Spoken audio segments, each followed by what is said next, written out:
Pode, né? Posso começar? Deixa eu ver. Olá, pessoal. Sejam bem-vindos à nossa reunião, doutor Nestor de Barros, 2024. Eu sou Érica Endo, médica assistente do Instituto de Radiologia do Estado das Clínicas da Faculdade de Medicina da Universidade de São Paulo. E quero avisar para vocês que gostam dos nossos conteúdo, né? Não perca a oportunidade de comprar os nossos cursos que são totalmente online, que você pode assistir do conforto da sua casa ou em qualquer lugar. Teremos um curso completo com hands-on no dia 26 de outubro, sábado. Então, você vai ter as aulas on demand e vai ter a oportunidade de aprender com os nossos assistentes e com o paciente. Então, é um curso híbrido que vai ser maravilhoso. Não perca essa chance de desvendar o BIRAD Zero no ultrassom. É só acessar o site irradiando.com.br, que está na descrição do vídeo. E o nosso curso de ressonância ainda está para ser agendado, então aproveite e participe dando sugestões de datas. Sempre lembrando que se você está assistindo a reunião ao vivo, não perca a oportunidade de abrir seu microfone, fazer perguntas, porque a gente tem sempre um convidado especial que pode esclarecer mais sobre o tema da reunião. Então, tecle no chat também se você está sem microfone e participe. Se você está assistindo pelo YouTube, não se esqueça de se inscrever no canal, clicar no sininho para as notificações, dar um like para aumentar o compartilhamento desse conhecimento. E agora a gente também tem uma novidade que vamos colocar o Instagram dos professores que vão ministrar as aulas e compartilhar os conhecimentos, tá? Então fiquem de olho. Hoje a gente tem uma convidada especial, que é a doutora Ieda Nunes Reis, que é mastologista, mestre em ciências aqui pela USP e é médica assistente no setor de mastologia do ICESP. Ela vai falar sobre o manejo das lesões fibroepiteliais da mama após biópsia por agulha grossa. Então, com vocês a palavra, doutora Ieda. Você tá aqui, para poder falar. Fica em pé. Aí, ó, você mexe aqui, ó. Tá vendo, ó, para apontar. Tá Tá, muito joia. pouco. E aquelas pessoas ali que estão querendo entrar? Eu vou deixar aqui, ó. Bom,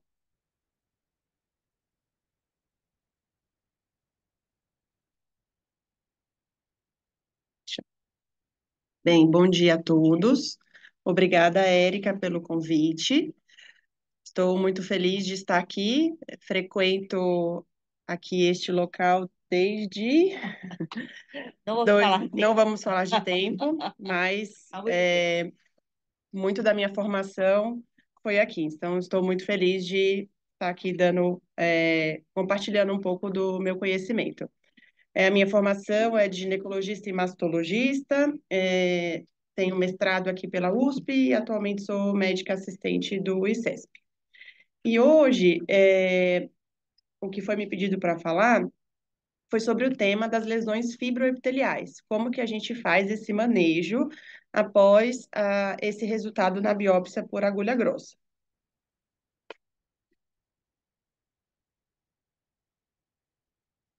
Esse é o roteiro do que a gente vai conversar hoje. Trouxe um caso clínico para ilustrar. Vamos conceituar as lesões fibroepiteliais, entender um pouco sobre as possíveis condutas e quais os fatores preditivos e o risco de subestimação dessas biópsias. O caso clínico que eu trouxe foi de uma paciente do consultório. Ela tinha 39 anos, sem queixas mamárias e foi encaminhada pelo colega ginecologista por alteração nos exames de imagem.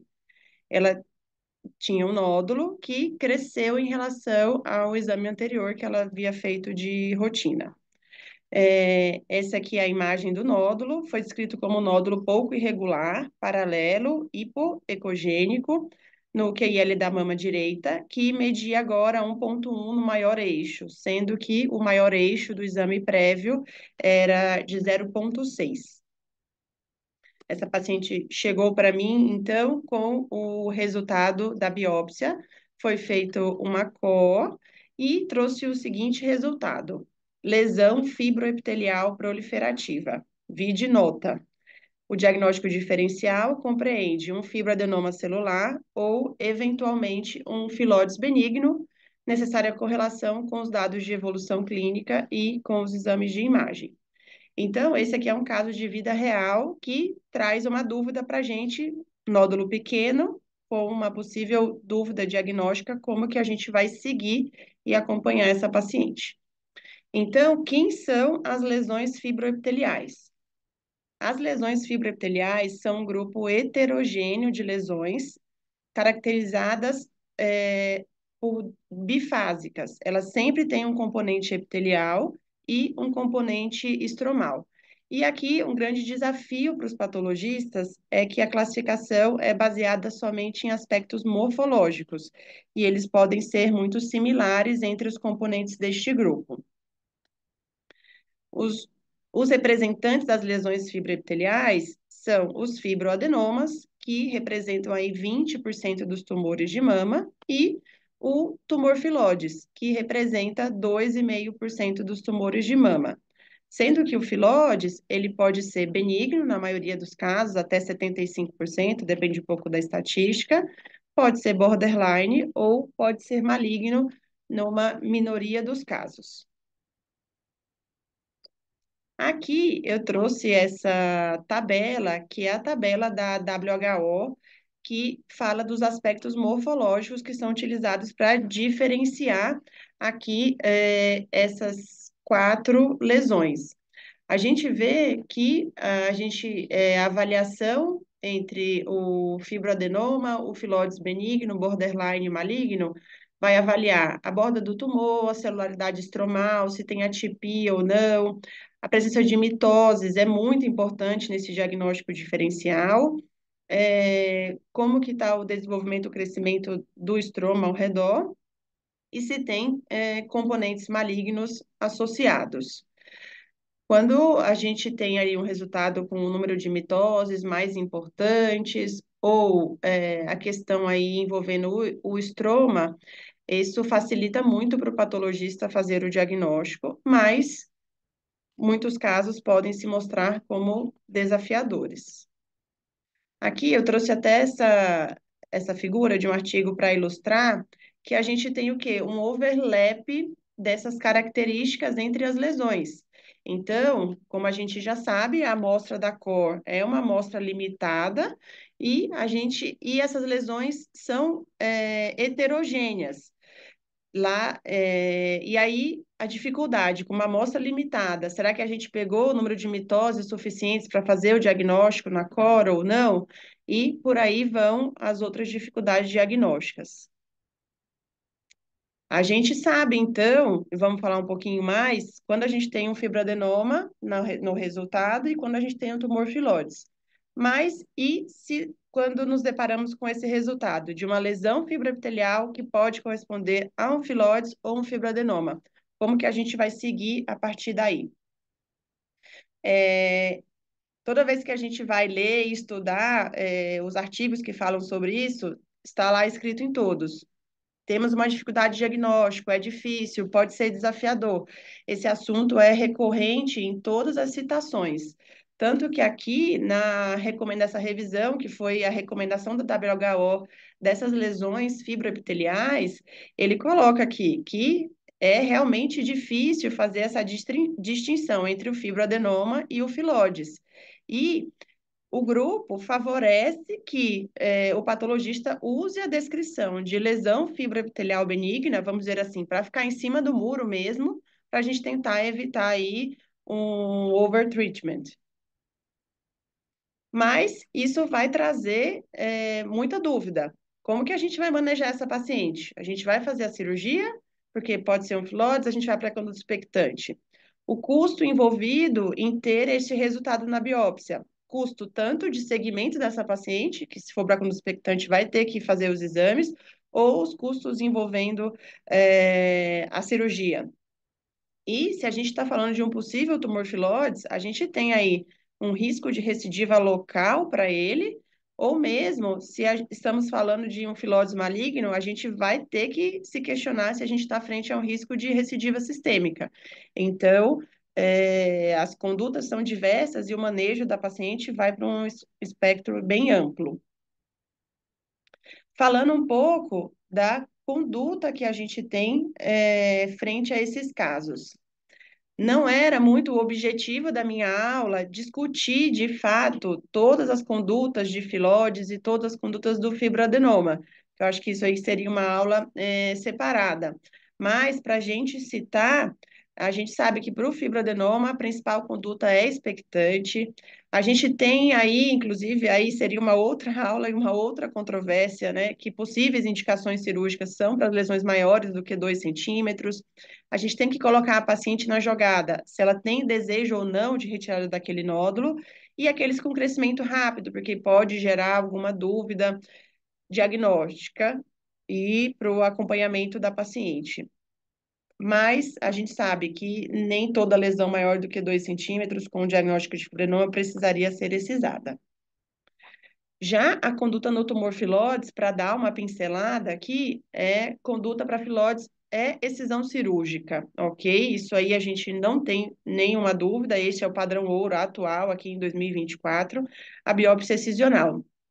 Se for Aí já a questão de margem, qual o tamanho da margem, aí a gente entraria em uma outra controvérsia atual, que também não é muito o tema da nossa aula. A princípio, para o filóides indeterminado ou filóides benigno, é uma biópsia excisional, preferencialmente com margem livres, mas se você está à frente de um filóides borderline ou maligno, a conduta padrão, que está aqui até o guideline do NCCN, é excisão ampla. E excisão ampla, a gente quer dizer que o seu objetivo inicial da cirurgia é uma margem maior do que 1 centímetro. Não necessariamente você precisa voltar para reoperar essa paciente se você tem uma margem menor do que 1 centímetro, mas é algo que pode ser considerado, vide que os estudos mostraram que o maior fator preditor de recorrência é a margem após uma excisão para o tumor filóides, isso no borderline ou do benigno, ou do maligno, desculpa. Mas aqui, como eu estou em meio a radiologistas, eu trouxe esse artigo que é de 2020, já tem outros também depois, que levantaram aí a ideia, será que a gente pode fazer uma biópsia a vácuo guiada por ultrassom para tratar esses tumores filóides benignos? E a gente estaria satisfeito com isso? O que esse estudo chinês trouxe com 93 filóides benignos ressecados, ok, com biópsia a vácuo? O único fator que ele mostrou aí diferente dentre os analisados, que foi a idade, o tamanho da lesão, como que era a margem, a categoria do BIRADS, foi que naquelas lesões maiores do que 3,3 centímetros, a gente teve a maior recidiva local daquelas excisadas com a biópsia a vácuo do que nas lesões menores do que 3,3. Então, aqui é estudo pequeno, claro, mas traz alguma segurança e joga uma ideia no ar de fazer a excisão pela biópsia a vácuo no caso de uma lesão que você já sabia que era um tumor filóides benigno, ok? Mas, voltando agora aqui para o nosso tema da aula, a conduta nas lesões fibroepiteliais. O que que a gente tem de literatura para falar como a gente vai seguir frente àquele diagnóstico da minha paciente que veio de lesão fibroepitelial? Aqui, do ano passado, eu trouxe esse consenso, o consenso de médicos, que tentou trazer aí uma conduta nessas lesões B3, né, de potencial maligno incerto, e o que eles trouxeram para a gente no consenso? Que devemos levar em considerações fatores clínicos e radiológicos para discutir se vamos operar ou não, e trazer para discussões multidisciplinares.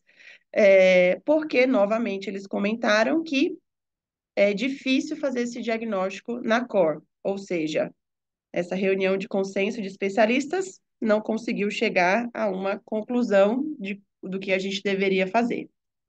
E aqui, agora desse ano, o consenso das sociedades europeias também tentou discutir o que a gente faz com essas lesões B3 de potencial maligno incerto. Quando a gente chegou aqui na seção das lesões fibroepiteliais, o que eles comentaram?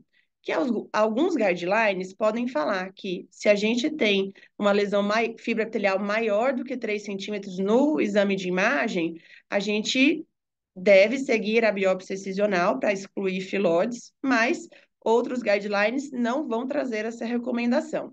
E que a excisão seria apropriada quando você não consegue excluir o diagnóstico de filhotes, independente do tamanho da lesão, que isso deveria ser levado em consideração. Mas, mais uma vez, fazendo aqui uma brincadeira, o consenso não chegou a um consenso do que a gente deveria fazer. Então, a gente tem que tentar identificar alguns fatores preditivos e entender qual que é o risco de subestimação frente a esses resultados que a gente tem. E aqui eu estou compartilhando o trabalho, que eu fui a primeira autora, desenvolvi aqui com os colegas da mastologia e da radiologia. Inclusive, vou citar que quem fez esse trabalho junto comigo foi o Dr. Nestor. Quando eu era R1, a gente foi lá no arquivo, ele tinha uma caixa com múltiplos arquivos lá embaixo, e a gente foi lá procurar fazer o levantamento desses casos. A gente incluiu pacientes que tinham sido submetidas à cirurgia depois de terem um resultado de lesão fibroepitelial na biópsia por agulha grossa. Então, que a gente ficava na dúvida. O nosso levantamento foi de 2002 a 2013, incluiu aí 11 anos, com as pacientes aqui do CEDIM.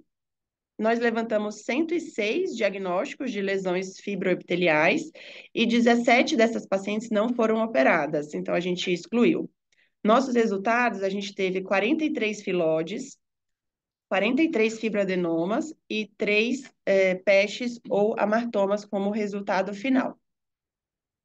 E o que que a gente conseguiu analisar? Tentamos identificar se algum dos fatores, como idade, tamanho, se a lesão era palpável ou não, a forma da lesão, orientação, ecogenicidade e as margens, se algum desses fatores conseguiam aí predizer esse upgrade, vamos dizer assim, para tumor filhodes.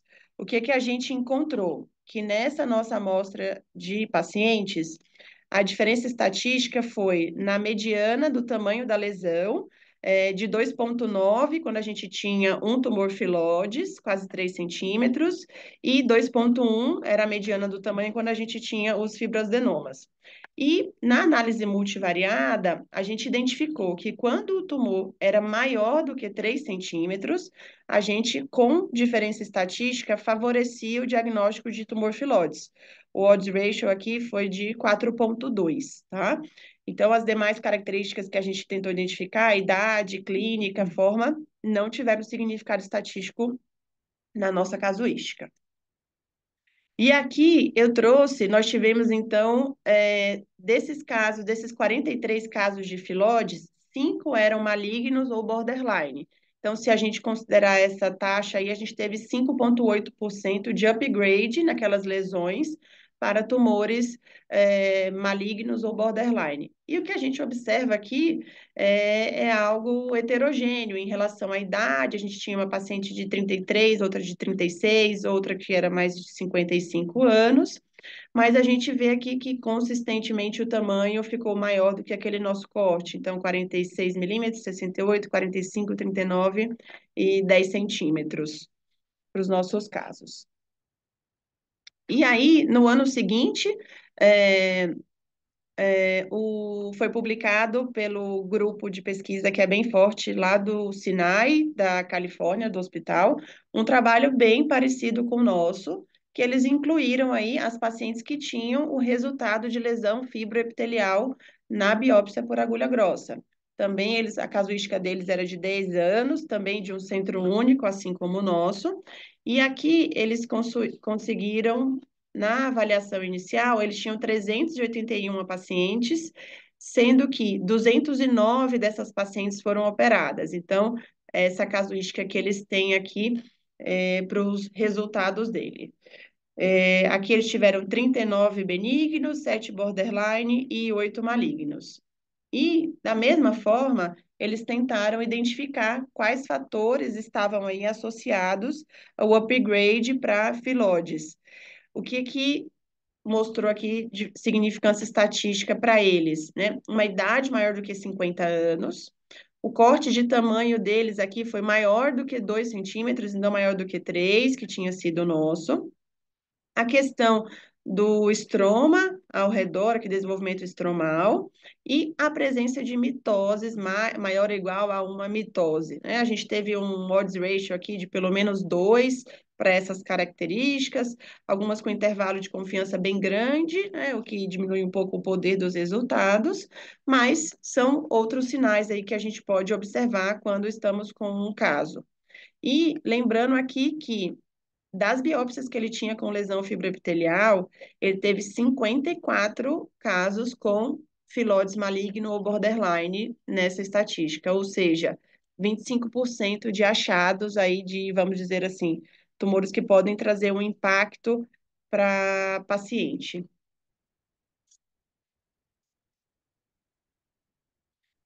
E agora, por fim, como tudo na mastologia, a gente está com essa moda, geralmente nos casos oncológicos, de escalating e de-escalating as indicações de tratamento.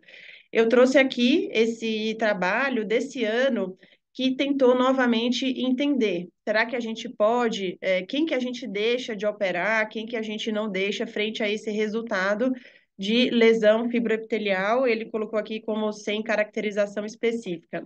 Só um adendo para fazer, algumas vezes o patologista ele vai trazer uma sugestão no laudo dele. Não foi aquele caso do nosso, não foi o exemplo do nosso caso clínico, mas ele pode trazer como lesão fibroepitelial e favorecer filóides ou fibroadenoma. Isso vai te ajudar um pouco a tomar a conduta, mas lembrando que ainda não fecha o diagnóstico.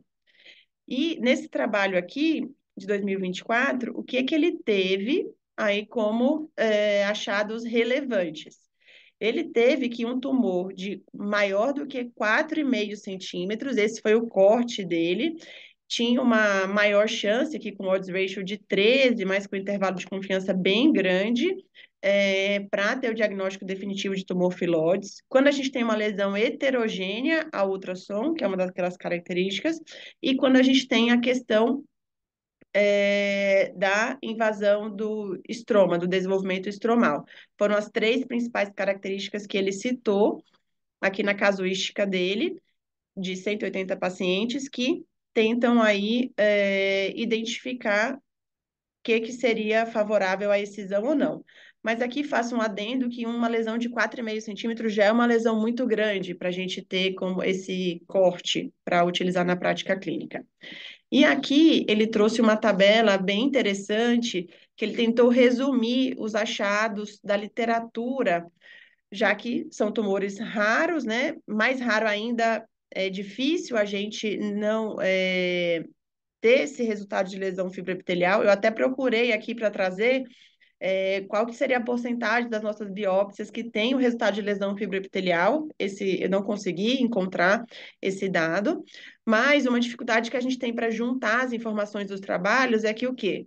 Alguns trabalhos consideram que quando a gente tem qualquer diagnóstico de filóides, a gente já teria aí um sinal de alarme frente a um diagnóstico de lesão fibroepitelial, e outros trabalhos, eles vão dividir, eles só querem saber se for maligno ou borderline, e se for o upgrade para um filóides benigno, não teria muito impacto aí na rotina. E aí a gente vê aqui os resultados que às vezes podem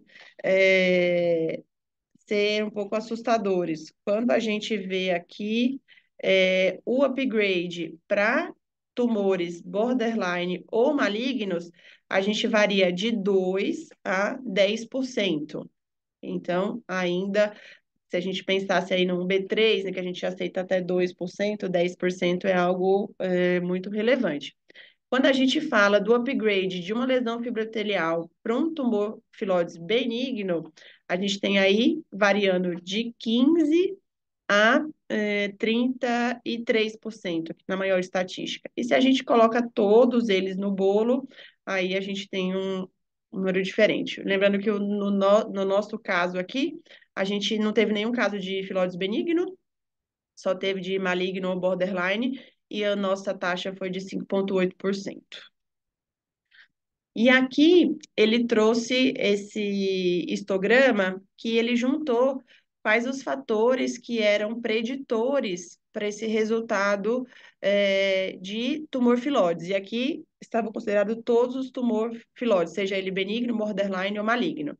O que aparece como vermelhinho é o que tem significância estatística, e aqui ele foi colocando os trabalhos e todas as características que foram avaliadas, não foram em todos os trabalhos.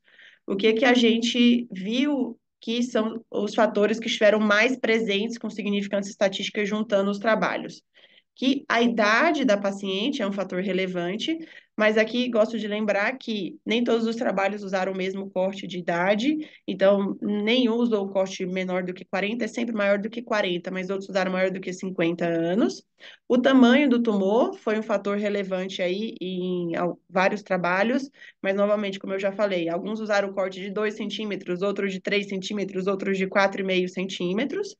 E aqui, por último, outro fator que se mostrou aí frequente foi quando a gente tem o resultado de lesão fibroepitelial, mas que o patologista coloca um comentário, favorecendo o diagnóstico de tumor filóides. Esse foi um fator relevante para o upgrade da lesão.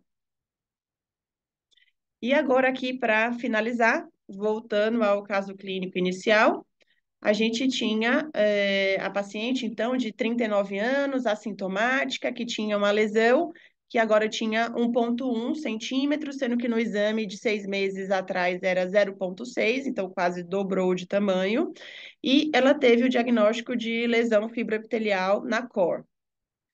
A conduta indicada foi uma excisão cirúrgica e o diagnóstico final veio como fibroadenoma com estroma hialinizado. Então, apesar do crescimento, aí quase dobrar de tamanho no período de 6 meses, ela não tinha um tumor filóides de mama. Acho que era isso que eu tinha para falar. Queria agradecer aí a atenção de todos. Muito obrigada, Érica, mais uma vez pelo convite. Ah, quer parar de compartilhar?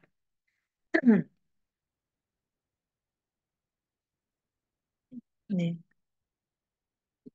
Bom, é, aceso como você é. Bom, a gente conseguiu ouvir, ainda bem. Tava. Mas estava, gostaria de agradecer, né, você ter mostrado o seu estudo, que bom que foi publicado, né, divulgando os dados brasileiros, que isso é muito importante.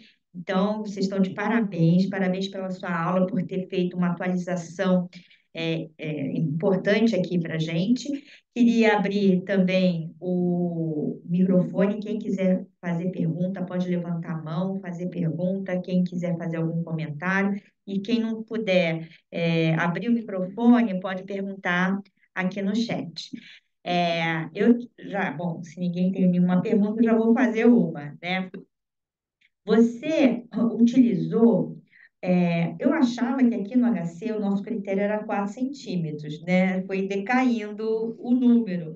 Então, eu queria saber o que que ficou determinado aqui na radiologia do HC e CESP? Quando você tem, então, um tumor de 3 centímetros, ou maior que 2, né, que você falou? A nossa foi 3. Maior que 3 centímetros, a gente coloca na concordância diagnóstica concordante e controle em 6 meses, ou a gente põe conduta a critério clínico para vocês decidirem? Olha, geralmente, essa é a nossa casuística, foi o nosso resultado baseado nos 100 casos que a gente conseguiu levantar. Eu acho que vai ter que ser levado em consideração que aquilo, a brincadeirinha que o consenso não chegou a nenhum consenso, entender, né? Se você me falar que biopsiou essa lesão de 3 centímetros e que ela tinha 2,8 no último ano, eu vou ficar com pouca vontade de fazer essa biópsia incisional, essa cirurgia. Mas você me falar que ela aumentou, que tem alteração de margem, uma paciente já mais velha, a gente vai ficar com mais vontade de fazer a cirurgia utilizando esse corte de 3 centímetros. Lembrando que, teoricamente, eu falo que lesões benignas menores do que 2 centímetros, é quase um consenso que a gente não tem indicação cirúrgica. Lesões benignas maiores do que 4 centímetros, maior consenso é que há aí uma indicação cirúrgica, mas eu falo que entre 2 e 3 e entre 2 e 4 vai depender muito do cenário que você está, de quem é a sua paciente, de como que está esse acompanhamento. Então, acho que maior do que 3 centímetros, na a literatura, o corte que eles usam é maior do que 2, maior do que 3, não vi nenhum trabalho que mostrava aí menor do que 2. Então, acho que maior do que 2 centímetros, a gente tem que considerar, sim, a decisão cirúrgica. E aqui vocês consultam também a patologia para fazer essa correlação de suspeição? Sim, sempre o ideal é conversar com o patologista para tentar aquilo que eu falei, pegar a impressão dele, já que a gente só tem critério morfológico. Eu acabei não colocando na aula, mas já tentou se identificar, por exemplo, algum marcador imunohistoquímico que fosse facilitar fazer essa diferença nas lesões fibroepiteliais, mas para fazer o diferencial entre fibroadenoma e filóides, a gente não encontrou nenhum marcador imunohistoquímico.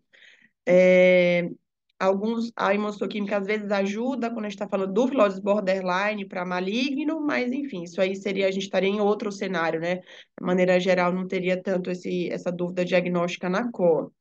É, na nossa casuística, a gente acabou fazendo com o resultado que ele tinha dado, né? Sem, entre aspas, pedir uma revisão para a gente tentar minimizar, imitar a realidade, né? Já que foi estudo retrospectivo, essas pacientes já tinham sido operadas, a conduta foi tomada baseada naquele resultado e não no eventual resultado que a gente ia ter após uma revisão. Mas é até o que a literatura mostrou, que quando o patologista favorece o diagnóstico de tumor filóides, esse é um fator preditivo para você realmente ter um filóides na excisão cirúrgica. Então, vale a pena conversar. Tenho, assim, mais duas perguntas, assim, considerando a idade, que idade vocês consideram avançada, né? E também, se você deu uma lida e se tem algum update, quando você tem múltiplos tumores filóides, né? Ou que você tenha uma recorrência desses tumores filóides. Qual é a impressão de vocês do serviço e o que que você viu na literatura, se você viu, né? A princípio, o corte de idade que é utilizado é 40 anos, ok? Então, fator de risco, vamos dizer, para tumor filóides, a partir de 40 anos de idade. É isso que a gente tem que ficar atento. E em relação ao caso de múltiplos filóides, né, vendo aí as explicações, estudando um pouco, e as aulas da Filomena, que eu tive a oportunidade de participar, apesar da gente sempre colocar no mesmo bolo lesões fibroepiteliais, fibroadenoma e filóides, molecularmente são coisas completamente diferentes. É que a morfologia é semelhante, acabou entrando no mesmo grupo, patologicamente, mas molecularmente são linhagens diferentes. Então, se essa paciente tem múltiplos tumores filóides, a gente não tem uma evidência hoje que ela tem que ser mastectomizada. Se você conseguir fazer uma excisão com margem adequada, isso estaria dentro do contexto. Aí vai tamanho da mama, relação tumor-mama, mas a gente sabe que tem alguma coisa molecularmente que afetou ali aquela mama e que ela tem uma tendência para fazer o tumor filóides. Aí a decisão é em conjunto, né? Porque também é muito chato a paciente a cada 6 meses ter que fazer uma cirurgia de um tumor filóide benigno, né? Então, realmente, eu acho que é caso a Com caso, certeza. né? Mais alguém quer fazer alguma pergunta sobre isso? Que acho que tem que fazer aqui, né? Peraí, só um pouquinho. Deixa que alguém quer fazer uma pergunta.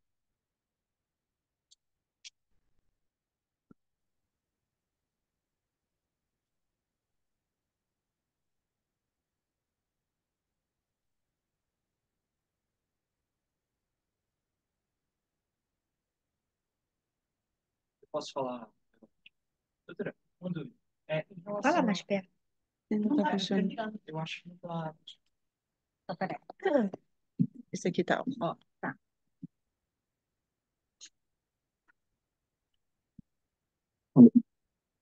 E, doutora, seu Gustavo, Em relação à questão de controle dessas lesões que vem do diagnóstico de tumor, fibra epitelial, tipo, a questão de segmento ultrassonográfico. Vamos pensar no exemplo de um paciente de 48 anos que tem uma lesão que já foi biopsiada, de 2,8 centímetros. Em quanto tempo a gente faz esse primeiro controle? E por quanto tempo a gente faz?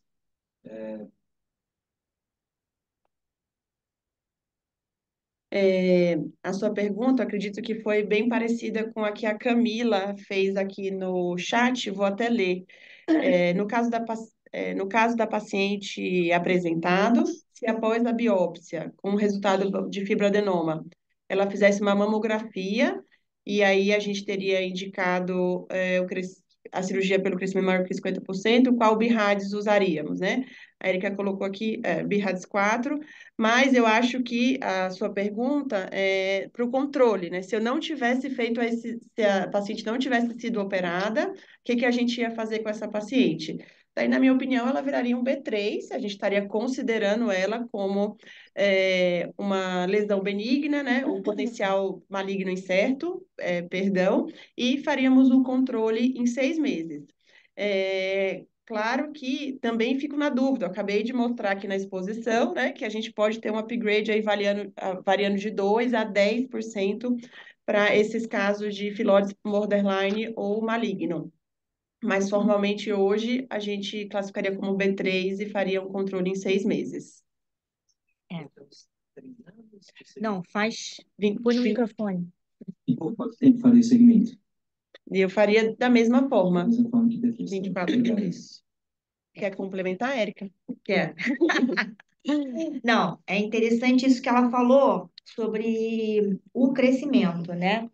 Que é o seguinte, tem um artigo da JR que ele fala o seguinte, que esse crescimento, na verdade, a gente não deve se preocupar, porque isso faz parte da história natural da doença dos fibroadenomas.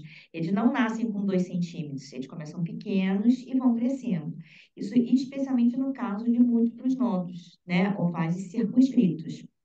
É, e aí, o que que acontece? Eles não põem nesse artigo o quanto, entendeu? O limite de 2 centímetros. Uhum. Eles só falam que quando você tem um aumento, a única coisa que você tem que levar em consideração é se ele cresce longitudinalmente ou se ele cresce no ântero posterior. Então, se ele cresce longitudinalmente, você não se preocuparia com esse crescimento, mesmo que fosse de 50%, só que ele não tem esse cutoff do tamanho. Agora, se ele crescer no ântero posterior, aí você fica preocupado ou se mudar o contorno, né, a margem.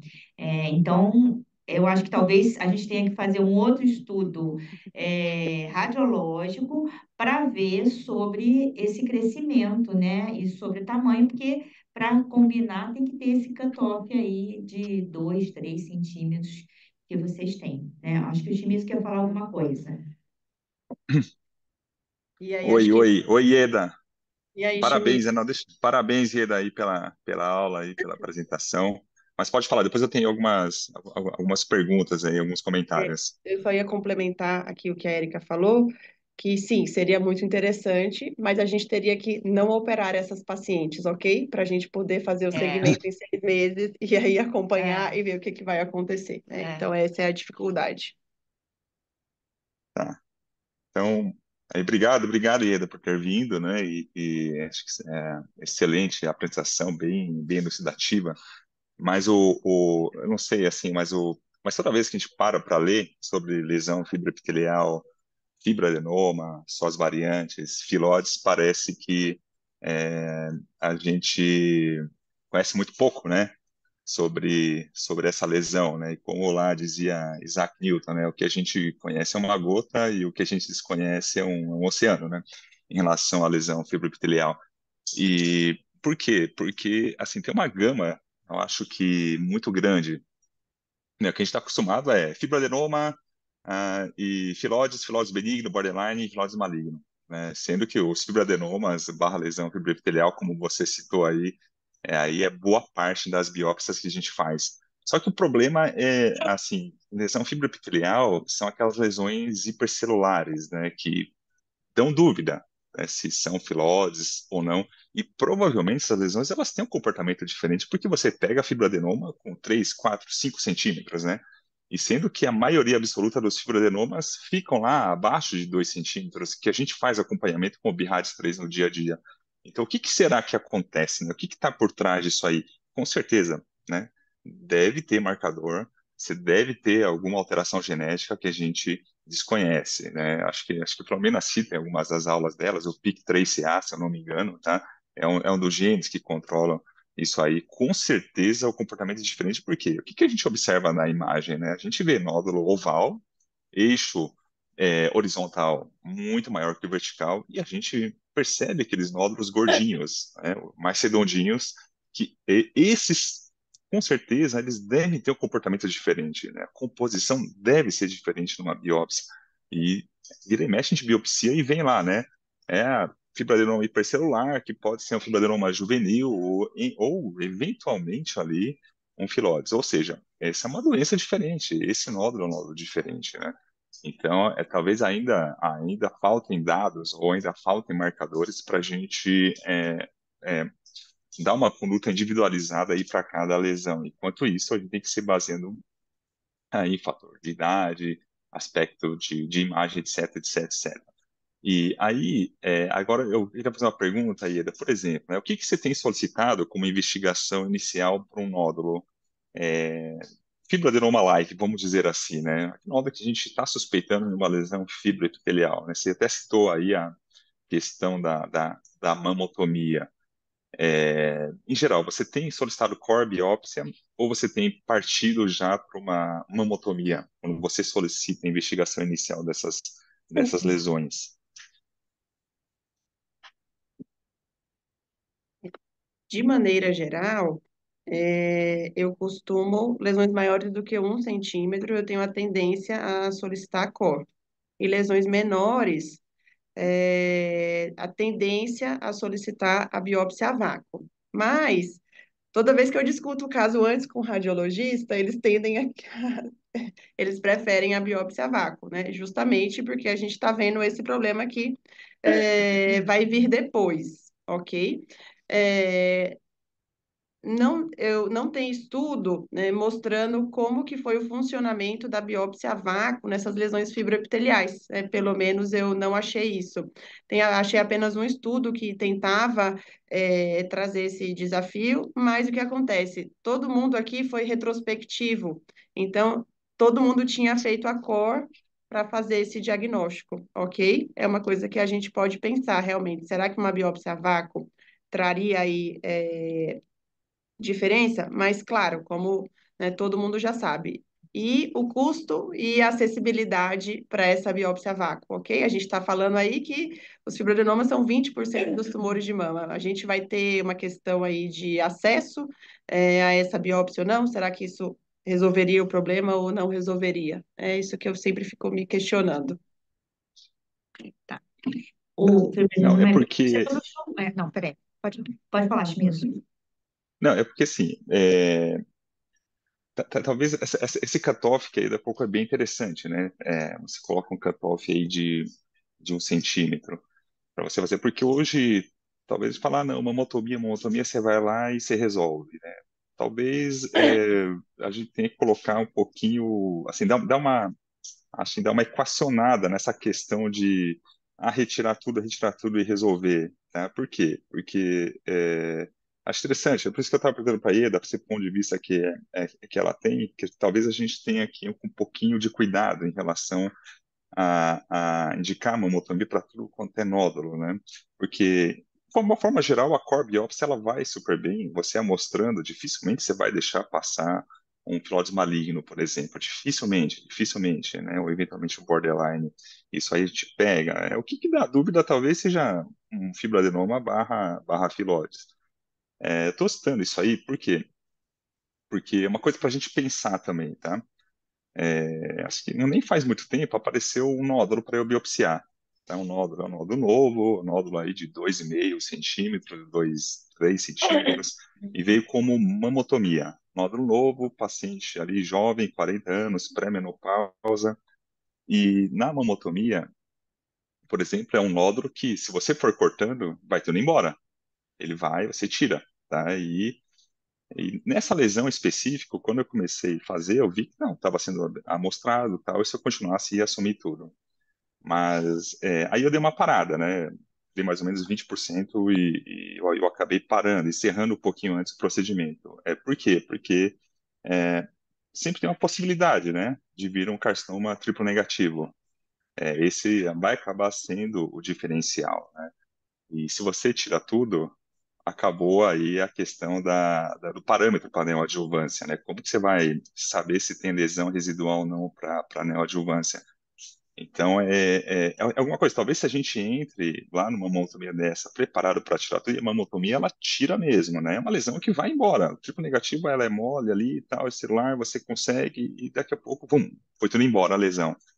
E aí eu acho que talvez prejudique um pouco o planejamento terapêutico dessa paciente. Uma coisa que a gente discutiu aí uma das reuniões passadas. Esse é só um exemplo, né? Então, talvez esse cutoff aí de 1 centímetro, porque 1 centímetro acaba não influenciando, né, Ieda? Me corrija se eu estiver enganado ali. Por exemplo, vem o triplo com 1 centímetro. Ah, não, essa paciente provavelmente com 1 centímetro já iria para uma cirurgia ao invés de uma quimioterapia, né? Independente ali do cenário que viesse, né?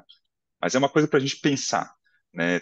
Toda vez que a gente for fazer mamotomia de um nódulo, se a gente não pode estar diante de um CA, né? De um CDI triplo negativo, por exemplo, né? Ao invés de uma lesão fibroepitelial. Só queria complementar que é, o tumor fibroadenoma é 20% dos tumores da mama, mas das lesões fibroepiteliais ela é 90%, Isso. né? Então, a gente tem que ficar esperto. Esse ponto que o Shimizu levantou, também acho interessante e não tem uma resposta, porque, por exemplo, um triplo negativo metaplásico, não raro a gente tira tudo, né, Shimizu? Porque eles são sólidos císticos, né? Tem bastante. E, assim, da minha experiência, mesmo que eu tire tudo, visualmente sempre sobra pelo menos 10% da lesão no anátomo patológico, né?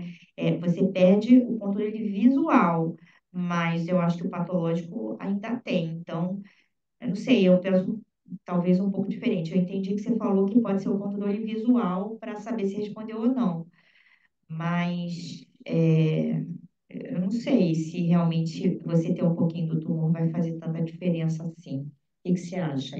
Assim, não tem uma resposta, né? Mas eu acho que são interrogações, né? Com certeza, é um questionamento excelente. Pensando aqui nos grupos de tumores, se a gente tem lesões realmente maior do que 1 centímetro, se for para triplo negativo ou HER2, a indicação de adjuvância já está determinada por essa lesão maior do que 1 centímetro. Se a gente tiver um luminal, a indicação é cirurgia upfront para poder avaliar melhor.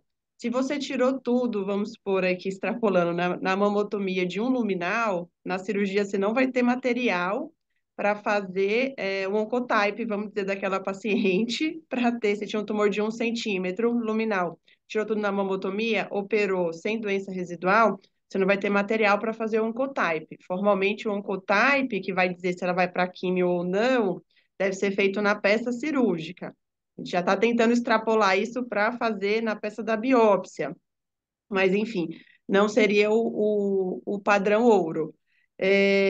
Essa dúvida é super pertinente. Acho que espero que um dia a gente vá ter essa resposta, né, para ver qual aquela lesão que vai ser suficiente fazer a biópsia a vácuo e o radiologista vai tirar tudo e tá tudo certo e a gente vai só seguir essa paciente. Mas é um excelente questionamento. Também não tenho acho que ninguém tem a resposta hoje em 2024 para isso, mas estamos cada vez mais tentando. Mas eu concordo que nódulo acima de 1 centímetro, o ideal é fazer core-biópsia para evitar essas coisas que o Shimizu falou, né? Nesse ponto é concordante mesmo, né? O duro é quando dá triplo negativo em lesão bem pequenininha, que aí fica ruim, né? Então a gente tem dilema diagnóstico, a gente tem informações e não sabe muito bem o que fazer com essas informações, né? Essa que é a dificuldade, eu acho que dos dias atuais, né? uma coisa interessante, assim, só para a gente falar, acho que nódulo grande é interessante a gente ter amostragens amplas, amplas no sentido de diferentes regiões dos nódulos, porque os tumores fibrosos, eles são tumores heterogêneos. Você tem áreas mais hipercelular, áreas menos hipo, e, na verdade, o diagnóstico, os patologistas, eles fazem através da contagem de células, de mitoses em diferentes campos, né? Então, a gente acertar e fazer isso aí, talvez 5 fragmentos para um nódulo de 3 centímetros, eu acho muito pouco. Tá? São nódulos que a gente tem que partir para uma amostragem maior, uma agulha de 14, escolher uma agulha core de 14 para esses nódulos e amostrando em diferentes regiões do nódulo, justamente para você ter esse panorama e você conseguir saber realmente, né, do que é constituído esse nódulo. Então, eu acho que o valor de 5 é que é o mínimo. 5 é o mínimo, Uhum. tá? Então, o ideal é a gente amostrar mais nessas situações. Hoje mesmo, assim, qual o tamanho do tumor, ou a morfologia, quantos fragmentos você tira nesses tumores que você considera maiores, né? Isso que você falou é super legal, só estou querendo saber quanto que você Quanto eu tiraria tiro? em Eu tiro uns 10. Eu tiro 10 10. fragmentos, tá? 10 fragmentos para cima, né? Por quê? Porque tecnicamente são tumores tranquilos, são nódulos tranquilos, você só muda a angulação da agulha, você tira na parte anterior, parte posterior, cranial, caudal, né? Tem uma área mais hipo, esse nódulo é ali que você vai, porque é onde você tem maior chance de ter hipercelularidade.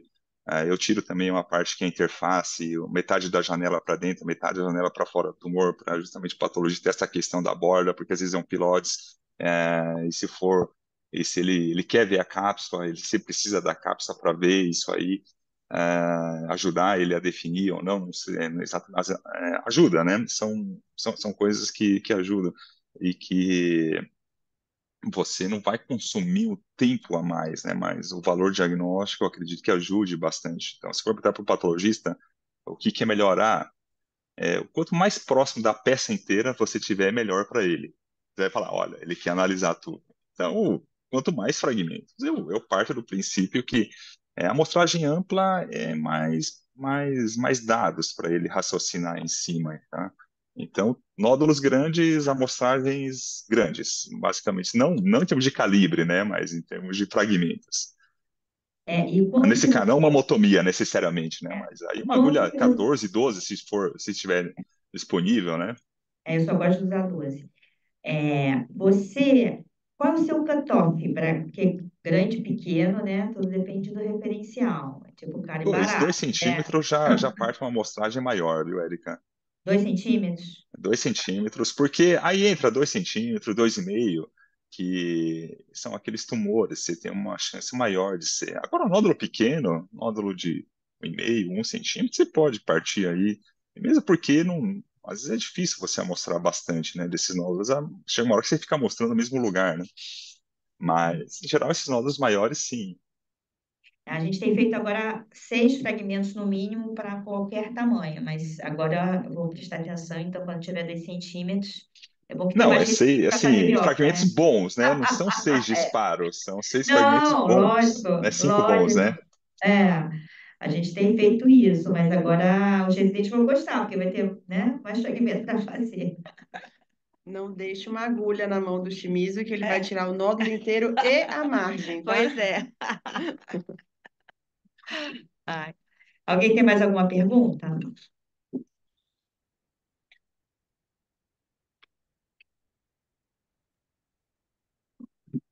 Bom, se ninguém tem mais nenhuma pergunta, a gente já está para acabar a reunião, né? Então, eu gostaria novamente de agradecer, Ieda, pela sua participação, pela brilhante apresentação e porque você também, né, está divulgando o trabalho aqui do ICESP, né, juntamente com os FIIs, com o departamento, e foi muito bom, esclarecedor, né? A gente vê que na ciência a gente tem muitas respostas, mas também tem muitas dúvidas, né?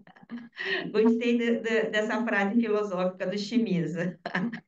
Então é isso, muito obrigada, viu? É, Muito obrigada, gente, mais uma vez pelo convite.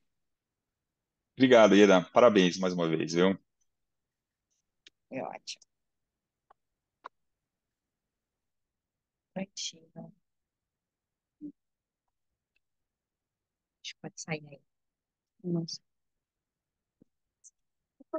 Nossa, cada reunião a gente muda a nossa conduta. Agora, e eu perguntava para os residentes,